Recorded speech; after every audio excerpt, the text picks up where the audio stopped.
Behind the Knife, the surgery podcast. Relevant and engaging content designed to help you dominate the day.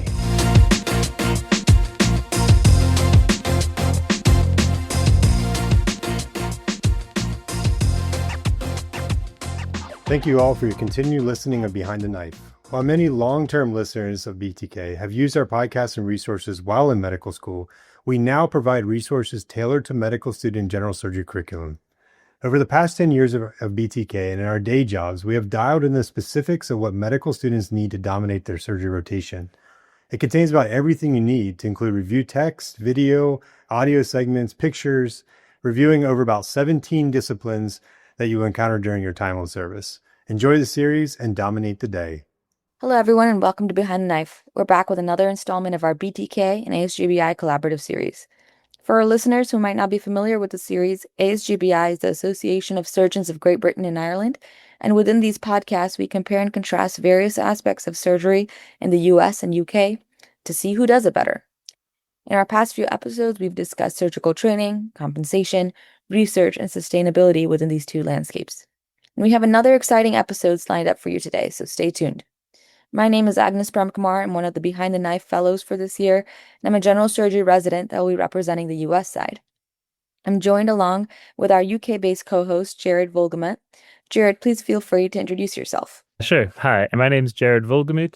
I'm a surgical resident based in the UK and the president of the Moynihan Academy, which is the resident group associated with the Association of Surgeons of Great Britain and Ireland.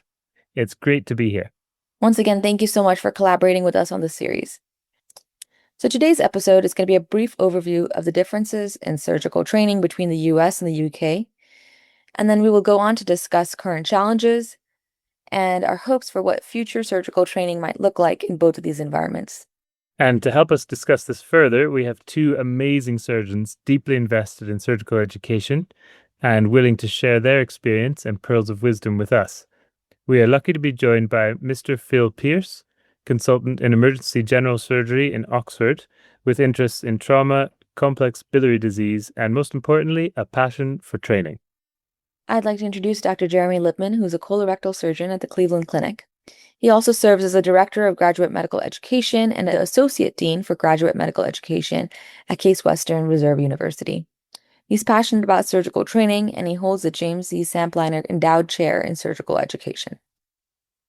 Thank you again for joining us. Let's start off briefly by going through the general pathway to become a general surgeon in the UK and the US. Dr. Pearce, would you like to start us off? Great. Thank you very much, Agnes. It's a pleasure to be here. So to just go through the system briefly in the UK for those unfamiliar. So it's a bit different to the US in that generally most people go to medical school straight from school rather than having another university degree beforehand. So most people are around 18. There is an entrance exam that's common to most of those med schools called the UCAT that most of the med schools offer, although not all of them. And then medical degree costs consists of about 5 to 6 years, again, depending on which school you go to. There is a shared curriculum across those, and more recently, there's a set of final exams that are common to all of them. But there certainly is a difference in how much clinical exposure, or certainly surgical exposure, is offered by the different schools and the way that it is taught. Following graduation, in a real contrast to the US, there's no specialty admission at that time. So when our new doctors graduate, they're assigned to what we call a foundation school. That period lasts 2 years and can to some degree be anywhere in the country. It used to be that new doctors were assigned with a ranking based on their medical school performance. That's no longer the case. And so there's an area of randomness in that for good or for worse. Those 2-year training programs are structured so that everyone does 2 years across a variety of different specialties to give a sort of do some more rounded medical education generally, and also give some rounded experience before people apply for their specialty training. So some people will then apply straight for what we call core surgical training, which does normally have a bit of a theme to it. So maybe that you are a general surgically themed core surgical trainee, but would do other things, be that orthopedics, ENT, plastics within that 2-year period.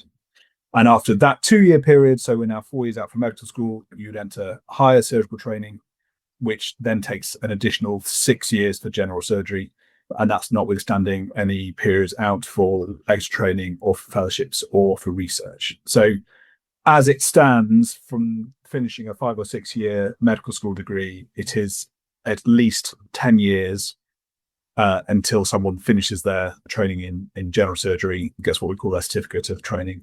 And there are a number of bottlenecks throughout that training from where people need to apply to get into. And the numbers of applications very frequently is far greater than the number of places, which is something else that adds stress to the system. Dr. Lipman, how does the US process compare to that? Yeah, it's very different. So coming out of high school, where your students are going directly into medical school, our students go into undergraduate or just college, where really they're only required to take 7 classes in order to be considered pre-med or eligible for medical school admission: biology, chemistry, organic chemistry, physics, math, and English. Some require biochemistry as well.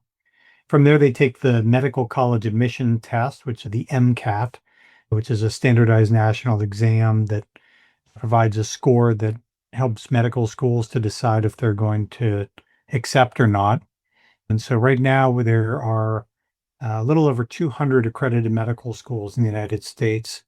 160 of those provide allopathic training and 40 odd provide osteopathic training.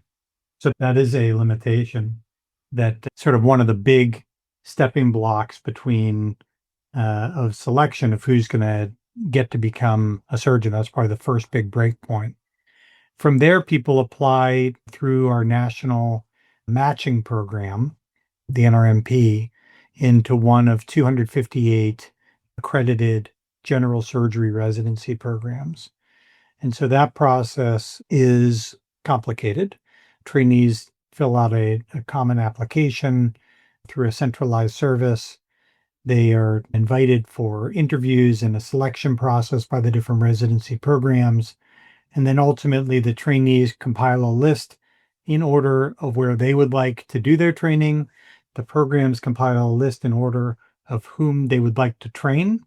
It goes into an algorithm that's the same algorithm used for transplant organ matching. That algorithm, actually, the people that came up with it received the Nobel Prize in economics some years ago. So complicated enough to warrant a Nobel Prize person to come up with it. And then on match day, at the specified hour, minute, and second, boom, it pops out where you're going for your residency training, which will be between 5 and 7 years. And that's a binding commitment that's harder to get out of than a merit. So we usually encourage people to think about their match first, and then to think about whether or not they want to do it with a partner or not. From there, people have the option to go on to do specialty fellowship training. About 80% of residents in the United States do.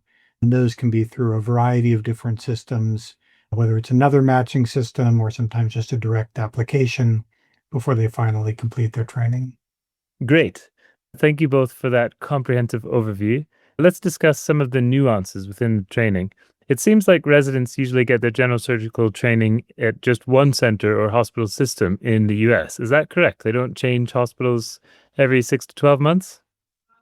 Yes, people match into a single system or a single program. Now, often that will involve rotations at different hospitals, but it's all going to be within one system for the most part. Okay, well, the UK system is a fair bit different from that. Dr. Pearce, would you like to speak about that? It is, yeah. It varies a little up and down the country, but certainly in higher training, a trainee will be placed within a geographical region called the deanery. Those deaneries vary in size. I think the largest of them are sort of 15 to 20 hospitals. The smallest of them are perhaps 5 or 6. And they will rotate through that deanery depending on both service needs and the trainee's needs. And typically, the more senior through that process gets, the more say the trainee will have in their training, where they go. And also it becomes a bit more clear what their need is. So within a particular deanery, if it's a small one, there may perhaps only be one, let's say an HPB resectional center. So if you're interested in HPB resection, then it's pretty clear where you need to go. But there is a little bit of variability depending on the system. I think for that reason, that there are certainly advantages to it. it does mean that trainees have the opportunity to learn from different people, to learn different techniques, to see things done in different ways, to see both the good and bad ways of doing it.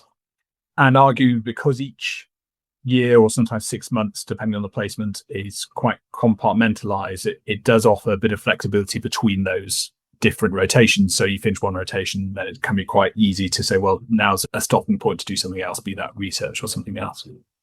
The big disadvantage, at least as I see it, is that by moving around, we probably miss out on a little bit of the sort of the master apprentice relationships that I think can be more easily fostered if trainees are staying within one centre or within one smaller system.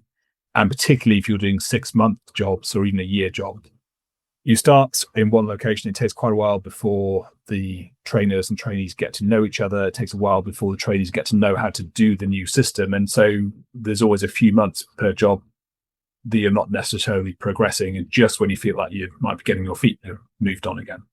So it's advantages with disadvantages. And of course, the big thing geographically is that it's quite difficult, particularly if you're in one of the larger deaneries, to know where you're going to live, that you're going to be moving, every year for that 6-year period. But it's unfortunately the best we've got at the moment.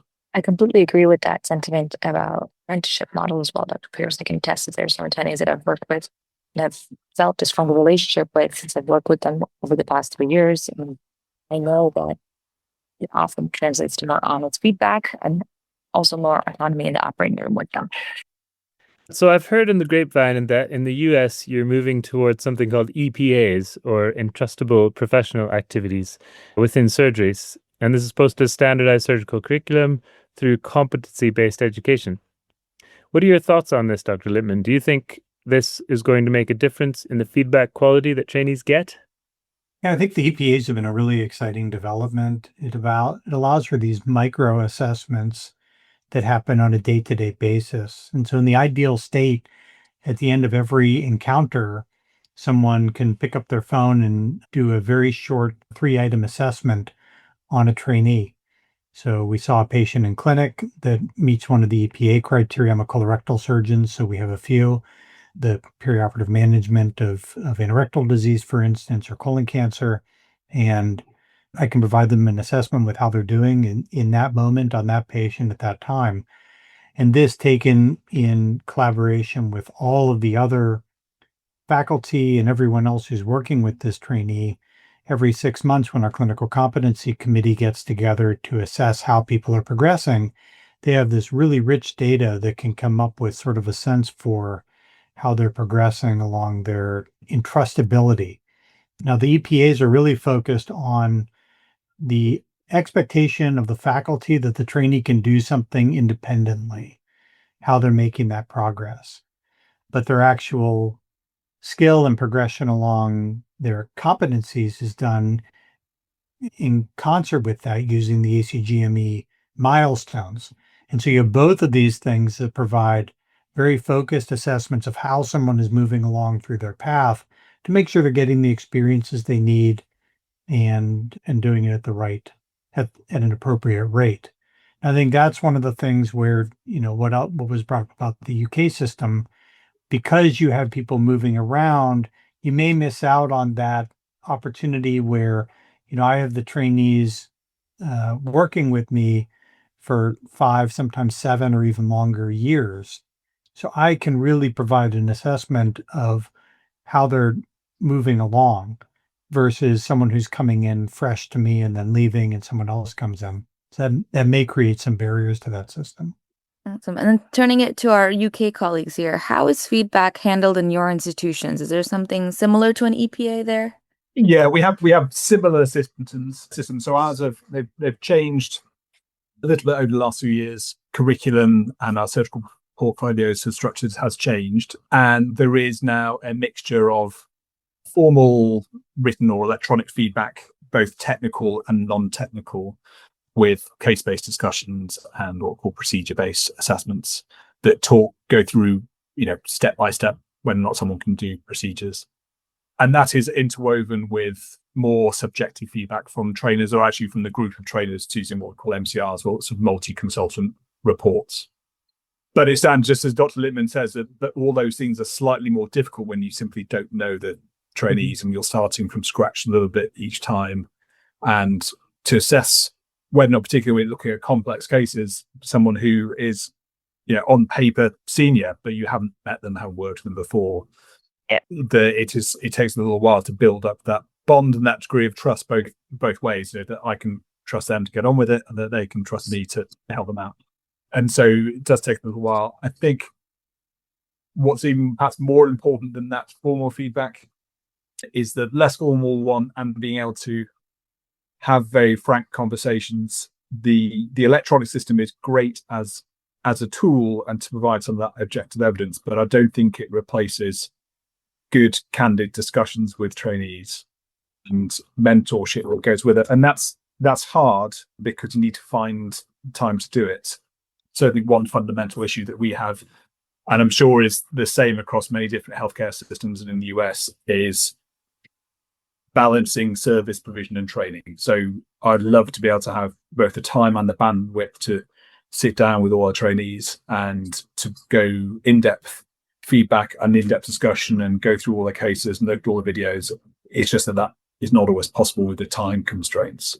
And sometimes because difficult to have that candid discussions, as I say, because you don't necessarily have a trusting relationship. I benefit throughout my training from having both good trainers, but separate, and as part of that, having really good mentors. And it's something I've sort of tried to carry forward and pay forward. And I like to think that people have benefited from it. But certainly as a message to UK trainees, I tell them very clearly to try and go out there and try and find mentors as well as the trainers. And to my trainer colleagues, I try and ask them to be mentors to their trainees. Yeah, I think there's a great point. Mentorship is vital across every stage of training. I know I've had excellent mentors over the years, and I think everyone can benefit from having someone to guide you along the way. Just to shift gears a little bit, I think you touched on this earlier, Dr. Pearce, but currently in the UK, it is quite challenging to get onto a specialty training position in the NHS. The competition ratios have increased year on year recently. What do you think are some changes that you foresee in the future to try to address this challenge? Yeah, it is a big challenge. I say there are a number of bottlenecks in the system at the moment for a number of reasons. Every year there are thousands of people who struggle to get their specialty training post of choice. Gathered for this year, there were sort of 30,000 doctors competing for 10,000 spots. And there's a push from the government to try and increase the number of medical school admissions and try and get more doctors. As the US, everyone in the US beware, our healthcare system is largely public funded, with only a very small minority of people seeking private healthcare. And as a consequence, I don't think I'm being too remiss to say that we are often largely underfunded, under-resourced. And one of the big pushes from the government is to try and increase the number of medical training spots or increase the number of doctors. But crucially, that means not only increase the number of medical students, but also getting them adequately trained and having them in training spots. And that's causing a bit of tension. There's an increasing number of international medical graduates also competing for the similar spots. And certainly there's no guarantee that if you train in the UK, there'll be a UK advanced specialty training spot for you, which of course it's stressful. And it's very difficult when we have doctors, they think they're in a nice, safe career for the rest of their life, and actually they're struggling to get jobs, to get a fixed location, to start family, to pay off all the loans and things. So difficult. And the NHS has recently published their 10-year plan with various measures to try and address these issues, to include increased number of training spots, potentially decreasing the number of international recruits, and sort of optimizing and innovating within the training pipelines. And we all hope to see they'll get accomplished. It's whether or not it's all doable. There's an awful lot going on in the world at the moment, and it's to what extent we are able to prioritize those issues. Dr. Lipman, do you have the sort of similar bottlenecks in the US, or are there jobs for anyone that wants them? The bottlenecks seem to be more at the earlier on in training. So as I was saying, like even just making that jump getting the jump from college into medical school is a huge reduction. And then medical school to general surgery residency, there are about 1,800 general surgery residency positions available each year in the US, and they fill 100% of the time. So, and there's many people who go unmatched. So that becomes a cutoff right there where people are bottlenecked out of surgical training. Going from there into fellowship is really dependent on the fellowship that people want to do. For instance, those going into HPB who want to do a fellowship, there's only 12 programs in the US, 14 in North America.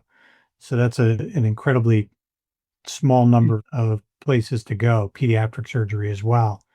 Having said that, things like surgical critical care, those programs tend not to fill. And so people can go into those specialties much more easily. So it starts to separate out by desired final outcome as to where the bottlenecks show up. And it, in some cases, it provides new avenues for people. Somebody thought they wanted to be an HPB surgeon and then do a critical care fellowship and find that that's a great path for them. And others, it just leads to, in some cases, disappointment where they can't get where they want to be. Coming out of training, though, pretty much everyone is able to find a job. Whether it's the job, the one that they've been dreaming of since they started this whole process at 18 years old remains to be determined, but there's something out there for almost everybody. I've also heard from many colleagues how difficult, but also how rewarding it can be transitioning from being a trainee to a consultant or being a junior faculty. What are some resources or tips that you had for your own transition between being a senior resident and becoming a consultant? So I would certainly say it is difficult. It's a bit of a shock to the system, I think most people would find. And I think most of us probably don't realize how much as a resident or as a trainee you are protected without necessarily appreciating it. Both protected from the sort of clinical realities, there's always someone looking over your shoulder, but also protected from all the some admin that you don't necessarily realize is there. So it is a bit of a shock, and I think most of us probably a lot of the jobs that we do, we don't necessarily appreciate that we would do. I say that particularly, I think, in the UK, where, as I suspect, we do probably a lot less operating on a sort of day-to-day basis than our US colleagues do, and a lot more admin. That said, I would certainly encourage sort of senior residents who are looking for consultant jobs to look for jobs with teams that they're going to get on with. I'm very lucky here in Oxford that I've got a great team of colleagues and friends that we support each other, we bounce things off each other, we make fun of each other to the sort of appropriate degree, and very commonly wander in and out of each other's theatres, both to see what's going on, but also to help out if necessary. And actually, it takes the stress out of it an awful lot. Certainly, I know people who are working in other centres throughout the country where there isn't that sense of camaraderie. And I think it can be quite a lonely place because all of us will certainly find or get involved with difficult cases. And you want to be in a position that you can call a friend for help or to bounce ideas off if that's the case. So look for those jobs where you are certainly not abandoned. I'd also say that, and again, I'm sure it's the same in the US, that you absolutely don't stop learning when you finish formal training, either with or without fellowships. But even starting as attending or starting as a consultant in the UK, I hope continue to learn a great deal, continue to improve my own skill set. And I think it's really important to remember that, ideally, to try and stay humble and appreciate your shortcomings and what you can do well and what you can't do well and things that you need to build on and develop. And I hope that I'm a long way yet from reaching my peak, but that I know that will only come with being honest with myself. I think it gets back to something Mr. Pearce had said earlier about the mentorship and the critical nature of that. And I think transitioning into practice, finding a position where there will be mentorship available, or you have those very close ties to someone that you can call when you need help, is really critical. Because as you pointed out, those first 5 years or so really are formative. And I think it's almost impossible to understand what it's like until you're there. And many graduates leave their last day of their training feeling ready to go, and they've got their knives sharpened and they're all set, and then they walk into their first OR and it's like, oh man, this is much different than I thought. I recall my first case, which was a laparoscopic appendectomy. I had done many of those. I was ready to go. Dr. Lipman, which drape set would you like? The one we usually use, but it's my first day. There's not really a usual, and you got to figure these things out. And, so pulled aside one of my senior partners. I was like, hey, which drape set do we use? Like, oh yeah, you want this and that and this. These little things you just don't think much about as a trainee. I think that, also getting back to the EPA conversation, this may provide an opportunity to make that transition a little bit easier, especially with people that are identified as progressing along that entrustability pathway rapidly, where they may have an opportunity to, I believe the term is advance in place.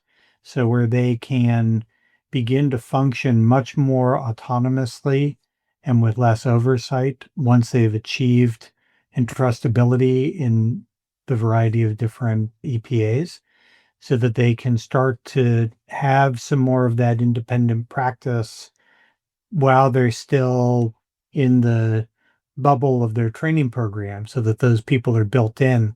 May make it a little easier for those that wish to leave and go somewhere like rural US practice, where perhaps those support systems aren't as readily available. Those are great pieces of advice. Thank you. One of the last things we wanted to highlight is training as an attendee or a consultant. So once you've become a consultant or an attending, having sort of continuing professional development and developing your skill set. The field of surgery is exciting, and it obviously changes rapidly with new techniques and new knowledge. How do you both stay aware of the new ideas and techniques and incorporate them into your daily practice? So I would say I'll certainly try and get to meetings where I can. I appreciate this is an ASGBI chat, but I do generally go to ASGBI stuff, partly because I've got colleagues to do it. And actually, it is a really good meeting for innovation and people candidly sharing stuff. I think viewing, even if it's watching YouTube videos now as a consultant, is very different to watching them as a resident, where you're watching them and learning them. There's now a lot more stuff that I watch with, sort of head in hands and eyes behind, because I'm terrified by what I'm watching the television is doing. And actually, that's an important point, that there is so much educational surgical content out there that you do need to be a little bit wary, because there's not necessarily a quality control on it. But it's difficult to, in honesty, keeping up to date when you are slightly outside the educational program now. You do have to try, and it's very easy, I suspect, to become a dinosaur.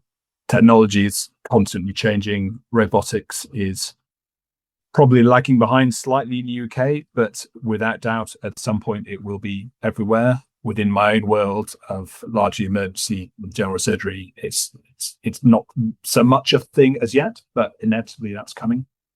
And so that's an area that I know that I'm going to have to train myself up, and how that's going to work when I'm balancing the needs of both of the patient needs and of the training needs is complicated. So it doesn't stop, as I said. I think you need to be very clear on what you do know, what you don't know, and how you can match those two things up. Yeah, I think, there's so much information coming in from so many different places. It can be really hard. So, again, taking advice from my mentors, I subscribe to a bunch of the ETOC updates. So, the journals will, regardless of whether you're a subscriber or not, they'll send you the table of contents with abstracts from a few key journals. So I find that very helpful. I include in there like New England Journal of Medicine and JAMA, just to keep up on sort of what's happening generally in healthcare. I like BTK, of course. It's the best podcast out there. Other than that, though, I've sort of dropped off from that. The trainees, honestly, are a great source. They'll bring up an idea or a concept, and we can explore it and sort of learn more about it and figure out if something's out of left field or not. And yeah, meetings, of course, as well. I try to go to some specialty meetings and some education focused meetings every year, and attending sessions even where I think I've heard it all. Go to the diverticulitis session at our colorectal meeting every year. There's not a lot of new diverticulitis stuff going on, but you never know. So it's worth checking it out. Awesome. It sounds like we always have to be learning, huh? Just curious, have you seen your practice change or have you adopted new procedures since you started as an attending? I have, I think the most notable thing, and I do mostly inflammatory bowel disease surgery, and the Kono S and anastomosis was a newer thing. The data was very strong. So it's something that I and a few others from our group adopted and started doing. And again, that came about through heard about it at a meeting, read the articles, and heard it also trainees. Hey, what about this technique and this procedure? And so we started doing it. So yeah, I think those things come along. The robots, obviously, a good example. That's something that's evolved in the time since I was in training. I've also seen things disappear.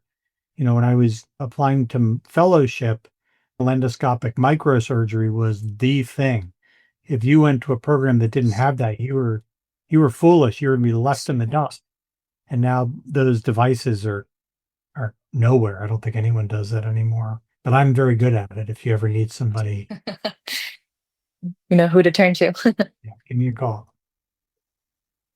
Yeah, I would say that there's sort of a responsibility on everyone to try and maintain that culture of innovation and of asking why things are done. It's so easy, both for individually and for units, to just do things because that's the way it's always been done.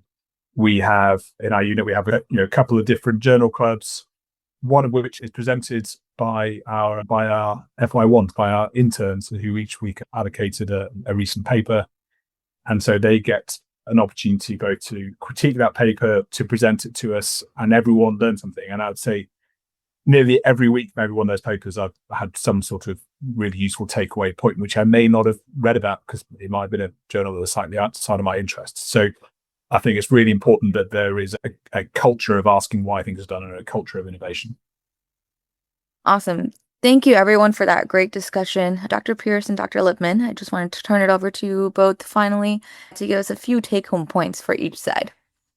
So I would say, without doubt, as our training system is a bit longer, I don't really think that's a problem, in all honesty. I think that by the time I was spat out of training, I felt ready for it, both in my technical skills and my non-technical skills. I think we probably have, at least in our last couple of years of training, as I understand it, more autonomy than we do in the US system. And that probably helped that transition period a little bit more. I'd also say to trainees that, yeah, it is stressful thinking about where their next step is, where their consultant job is going to be. And it is nice to be able to settle down and know where you're going to be, but it is also a fairly stressful transition.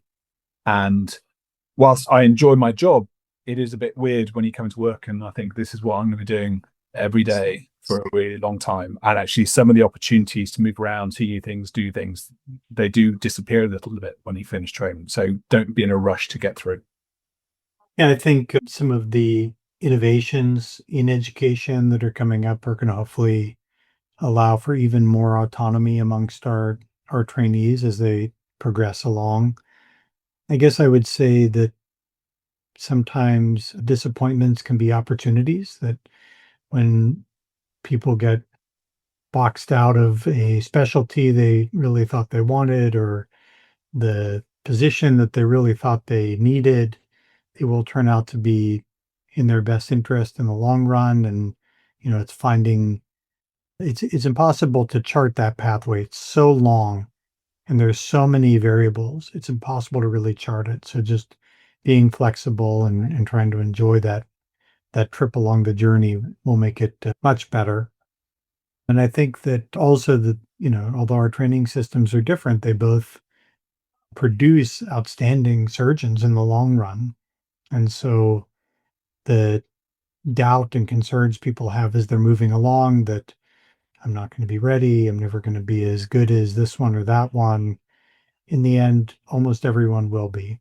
With rare exception, people are going to finish their training, get into practice, and do a great job taking care of patients and doing outstanding technical elements of surgery as well. So I think keeping that in the back of the mind is key.